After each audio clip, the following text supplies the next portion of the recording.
Hello everyone. Today I'm going to do something a little bit different. I'm going to be reviewing a movie. It is still classical themed. I'm not venturing too far from the main focus of this channel. Although I do want to do kind of different videos in the future. Um, but for now, I'm going to be reviewing 300. So you still have like the ancient Greek kind of classical history thing going on. It's just a movie. I watched this movie the other day, and I have a lot of thoughts about it. Although I'm not going to make this video too terribly long. I didn't really like this movie that much. I know people generally do like this movie, although it's not like a classic or anything like that. I think I think they're I think I understand why people like it, and I don't think it's really not the worst movie ever. Um, there are a lot of things to like about it, and I when I watched the movie, I got why people do like it. The action is very competent.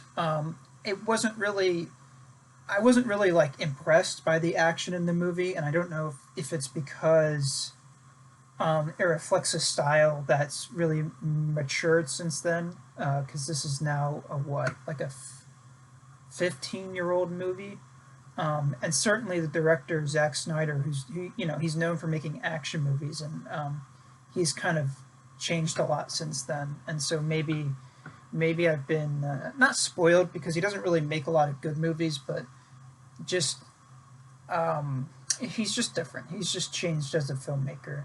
But with that being said, it kept me. The action scenes were like good enough to keep me engaged in what was going on, and for being the focus of the movie, they could have been a lot worse.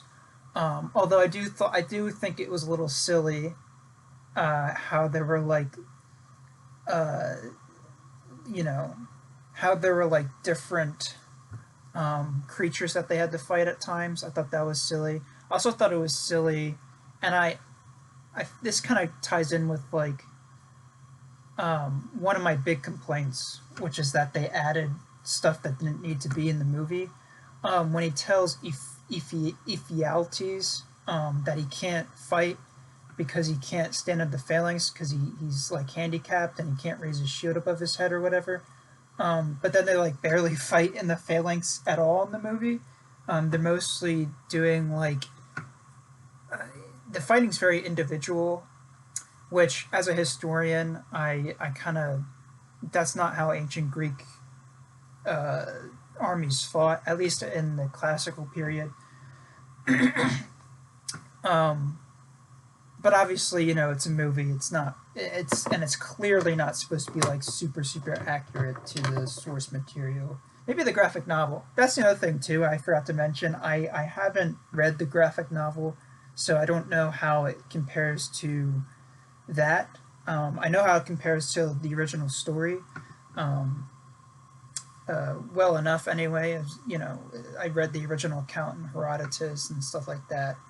Um, but yeah, something else I liked about the movie is the shots. The cinematography overall was actually pretty good. Um, and again, I don't know if that's like you know how much of that is based off of like what the graphic novel looked like, and if he's just like you know I don't want to say copying because that sounds kind of negative, but if he's copying from the graphic novel or not, or if they're what was original, like kind of put into this movie. But there were some really cool shots, and those are honestly the things that stand out to me the most from this movie. Definitely of the good things too.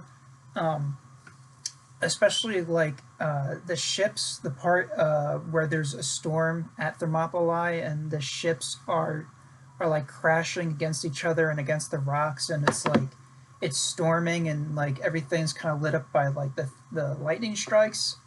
That was a cool. That was a I liked that. That was nice. That was very nice. Um, those are like the two main things I liked about the movie. The performances overall were pretty average. They were like serviceable. Um, a lot of the roles, though, you know, it wasn't like, oh, like it wasn't like Gerard Butler had to play Leonidas. He didn't kind of like.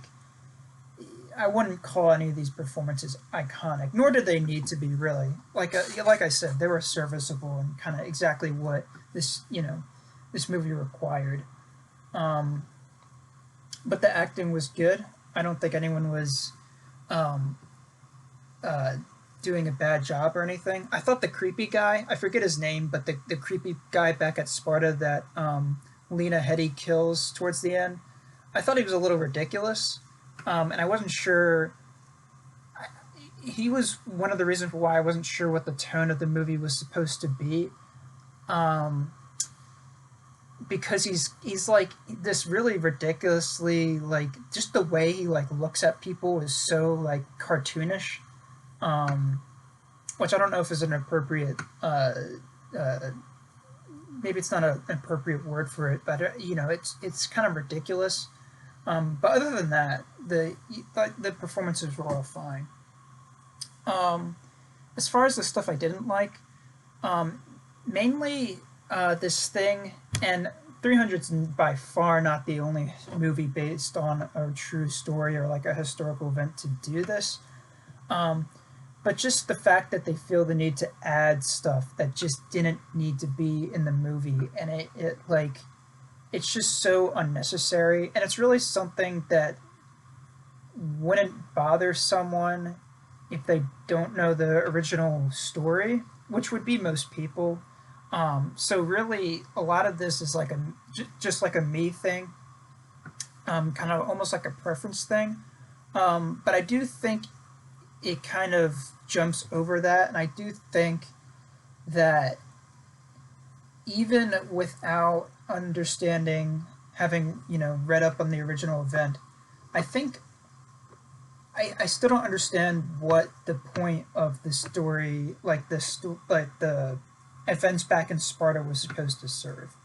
Um, well, no, that's not true. I do.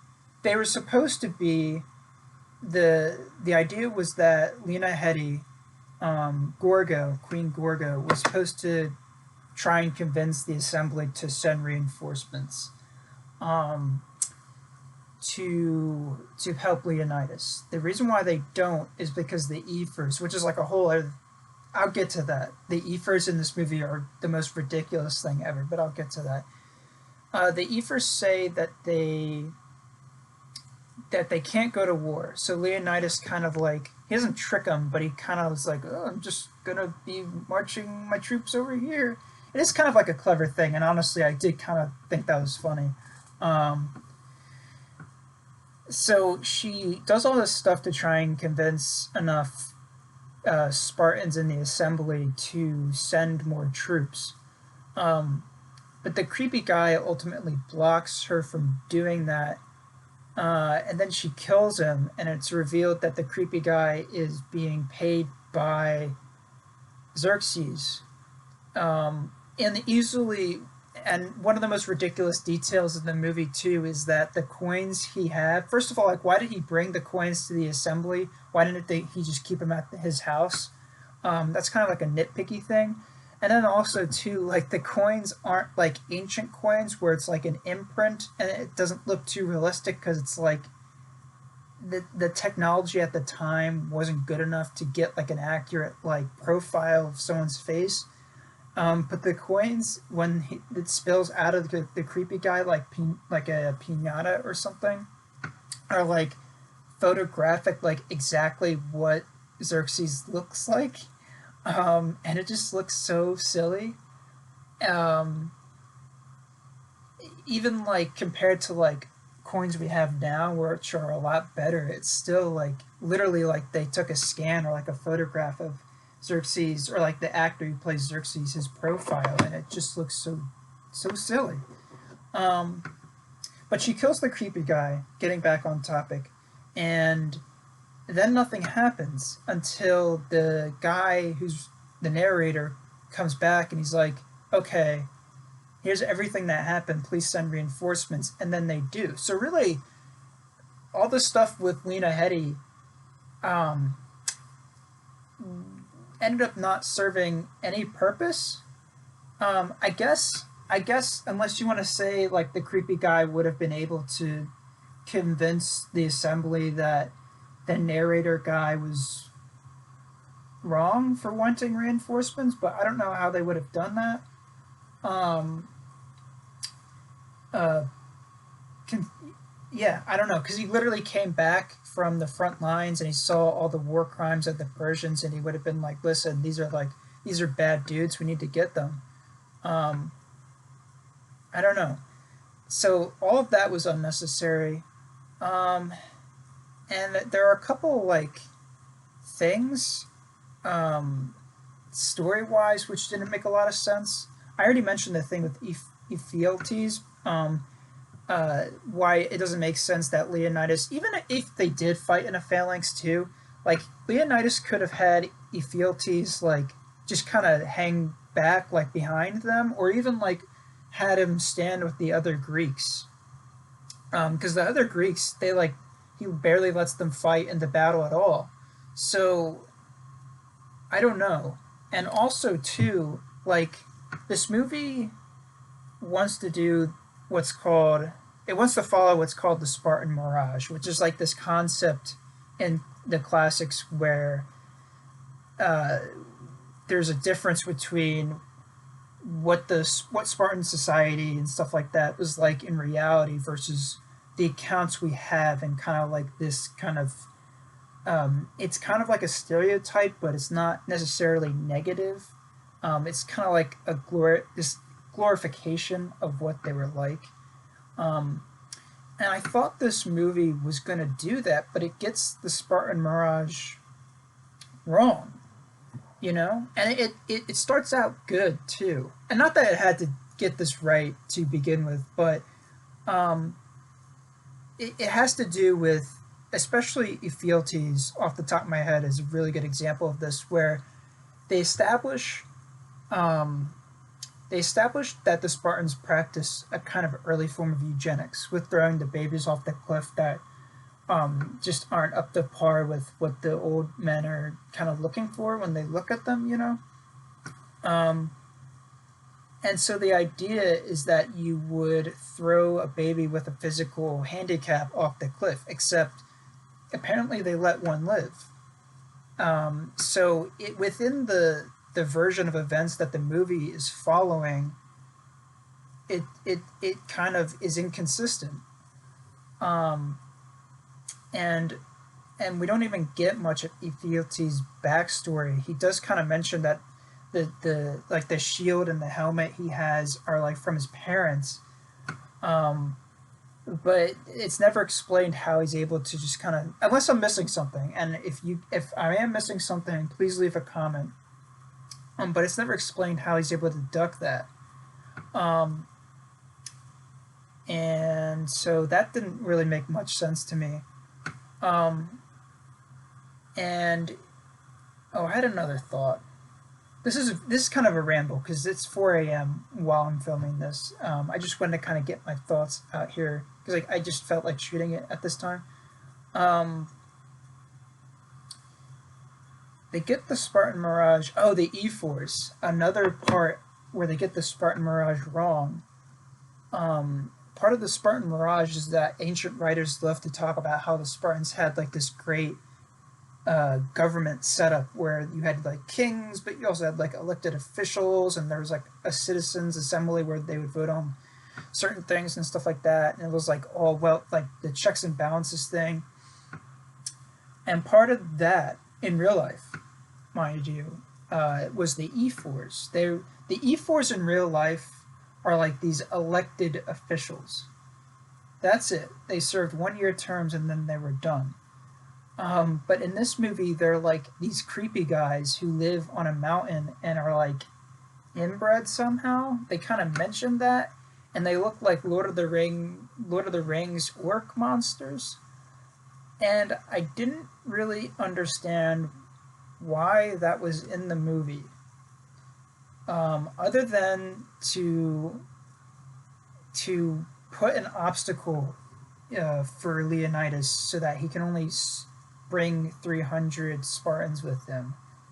Um, but you could have just had them be normal dudes and just have the same thing, right? Especially because like it's all because of the oracle. The oracle told them that they weren't supposed to go to war. You could have had that scene with normal dudes, and instead you had these like ridiculous, again talking about tone, like these ridiculous looking dudes that you have to like climb a mountain, and there's no footpath up to the mountain to get to them, and like nobody likes them, but they have to ask them anyway. It's so weird and so like, why was this in the movie?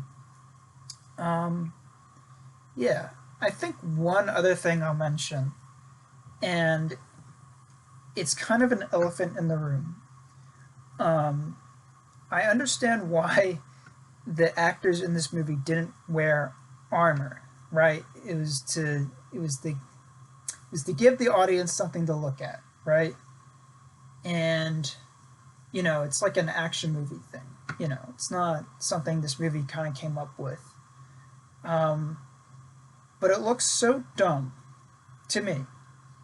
It looks so dumb the way that the Spartans in this movie are dressed, because if they're not going to wear armor, why would they wear a helmet and a shield and a spear then? And a cape too. Like, it looks so dumb when you're like they're half outfitted for war. And I don't know. Um, the only thing I can think of in comparison that's anything like this from history is that in the ancient Olympics, there was an event, and I forget what it's called, but this is real. There's an event where the Olympics were all men, so that's kind of redundant. But there was an event where it was a sprinting event where the runners were naked except for a helmet and a shield, I believe. And they would run with those, and the idea was to kind of like run with the weights, like an extra challenge. And so I believe, if I recall correctly, I'm not like an expert. This isn't like my expertise, the ancient Olympics. I haven't read up too much on it, but I believe that was an event. So yeah, to me that looked ridiculous. So those are pretty much my thoughts. Just to summarize, the movie was entertaining, and I didn't ever feel like turning it off. It kept me. It was the action was good enough to keep me engaged throughout, and I genuinely think there's some really good cinematography, some really good shots in this movie. Um, but there's so many unnecessary additions to the story, both from like a building's perspective and kind of like a story perspective too, especially with what Lena Headey does in Sparta. That kind of leads nowhere, and some ridiculous looking things too that kind of clashes with what I think is supposed to be a serious tone in the movie, right? How there's like a creepy guy that Lena Headey has to kill, who acts cartoonish, and the E4s, who are like these literal like Lord of the Rings orc monsters, just like the most ridiculous things ever. Um, Not the worst movie I've ever seen, but I still can't say I liked it. And since this isn't an ancient book, I'm going to assign my first ever score on this channel. I think I'm going to give this movie, on a scale. My scale is, I'm going to give it a 1 through 10 score. For me, 5 is average, so keep that in mind. I'm giving this movie a 4 out of 10. I don't know if I'd ever want to watch it again, but if I was like flipping channels, if that's still a thing, if I was like flipping channels and I happened to land on it, I wouldn't like be like, yeah, and change it right away. It's not that bad, but it's not something I would seek out ever again. But like I said, I understand why people like it. So anyways, those are my thoughts. Like the video. Subscribe if you want. Do all that stuff. And have a nice morning.